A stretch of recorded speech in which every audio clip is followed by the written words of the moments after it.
ایک نا ہم نے نبی کریم صلی اللہ علیہ وسلم کی حدیث پڑھی ہے کہ حلال اور حرام میں فرق صرف اعلان کا ہے.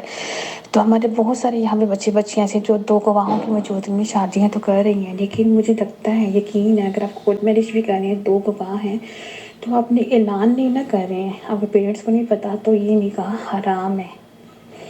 پیرنٹس کو نہیں پتا ہوتا. اور اوکے. طارق مسعود صاحب فرما رہے بچے اور بچیوں کو کہ آپ کے پیرنٹس اگر نکاح نہیں کروا رہے ہیں تو آپ نکاح کر لو، ٹھیک ہے.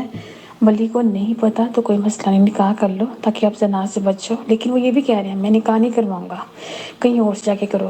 لیکن میں نے قرآن پاک میں اللہ تعالیٰ نے فرمایا کتنی بری اور گندی بات ہے جو تم لوگ خود تو کرو نا لیکن دوسروں کو کہو. تو لماذا یہ مجھے تخونون بہت ما لا بڑا تفعلون. تصاد نظر آتا ہے ہمارے علماء کرام میں. اور یہ ایک اور چیز کہ بہت سارے علماء کرام کہتے ہیں کہ اگر آپ یونیورسٹی کے 2 اسٹوڈنٹس ہیں تو اگر ان کے 2-3 دوست پاس میں بیٹھے ہیں تو اگر وہ مذاق کر رہے ہیں کہ میں نے تمہیں نکاح میں قبول کیا، اس نے بھی کہا، تو اس طرح آپ کا نکاح ہو جاتا ہے. ہر چینل پہ ہر علماء کرام یہ کہتے ہیں، بس آپ کے چینل پہ یہ بات نہیں کی جاتی ہے. تو اس لیے میں آپ کے چینل پہ آتی ہوں بات کرنے کے لیے، کیونکہ سمجھ نہیں آتا اتنا تضاد ہے کون کیا صحیح کہہ رہا ہے نا. نحمدہ و نصلی علی رسولہ الکریم، اما بعد. دیکھیے طارق مسعود صاحب نے اگر یہ کہا ہے تو ان کے مذہب میں اکثر لوگ یہ کہتے ہیں کہ ولی کی اجازت کے بغیر نکاح ہو جاتا ہے. اور طارق مسعود صاحب نے اگر یہ کہا ہے تو حنفی مذہب میں ولی کی اجازت شرط نہیں ہے. اور جیسے یہ بہن جاننا چاہ رہی ہیں تو سعودی عرب کے علماء کا یا شیخ عبدالعزیز بن باز کا یا اہل حدیث علماء کا موقف یہ ہے، اللہ کے رسول صلی اللہ علیہ وسلم نے فرمایا لا نکاح الا بولی. اب ہمارے یہاں جو مجھے نہیں پتا، مجھے 1 سے زیادہ عورتوں اور مردوں نے بتایا ہے، اور بلکہ کئی ویڈیوز بھی میرے خیال سے میں نے دیکھی ہیں طارق مسعود صاحب کی. وہ اس اسٹیٹمنٹ کو کہتے ہیں کہ زنا سے بچنے کے لیے بہتر ہے کہ آپ اس طرح کا نکاح کر لیں. بہرحال اللہ کے رسول صلی اللہ علیہ وسلم سے تو یہی بات زیادہ مناسب معلوم دیتی ہے، اور حدیث سے اسی بات کا ثبوت ملتا ہے جو موقف شیخ عبدالعزیز بن باز رحمۃ اللہ علیہ کا ہے یا اہل حدیث علماء کا ہے، لا نکاح الا بولی. اور وہ بعض مرتبہ لوگ طلاق اور نکاح کے بارے میں بہت ہی تساہل برتتے ہیں.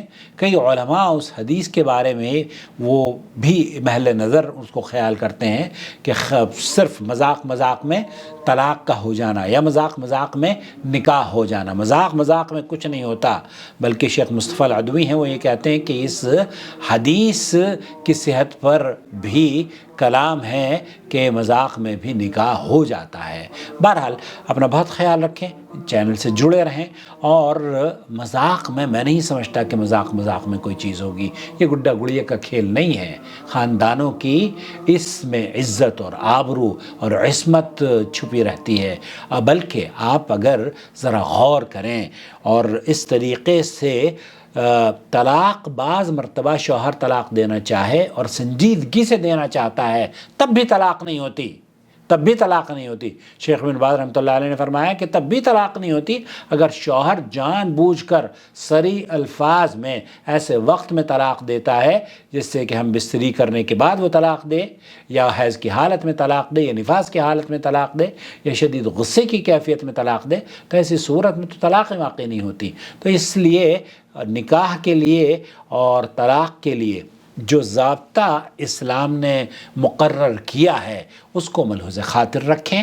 اور بہن کا یہ کہنا کہ مفتی طارق مسعود یہ فرماتے ہیں کہ زنا سے بچنے کے لیے اس طرح سے کیا جا سکتا ہے، تو وہ جانے، ان کا رب جانے، اور وہی اس بات کا اللہ کو جواب بھی دیں گے. اگر زنا سے آپ کو بچنا ہے تو مفتی طارق مسعود صاحب تو بہرحال اس طرز پر لوگوں کو ابھارتے ہیں. اللہ رب العالمین سے دعا ہے کہ اللہ تعالی ہمیں نیک اور صالح رشتے بنانے کی توفیق عطا فرمائے. السلام علیکم ورحمۃ اللہ وبرکاتہ. آپ کا بھائی محمد عاقل جدہ سے. میری آڈیو یا ویڈیو سے آپ کو اختلاف ہو سکتا ہے، لیکن ادب اور شائستگی سے آپ اس کو درج بھی کر سکتے ہیں. أول بيت وضع للناس للذي ببكة مباركا وهدى للعالمين فيه آيات بينات مقام إبراهيم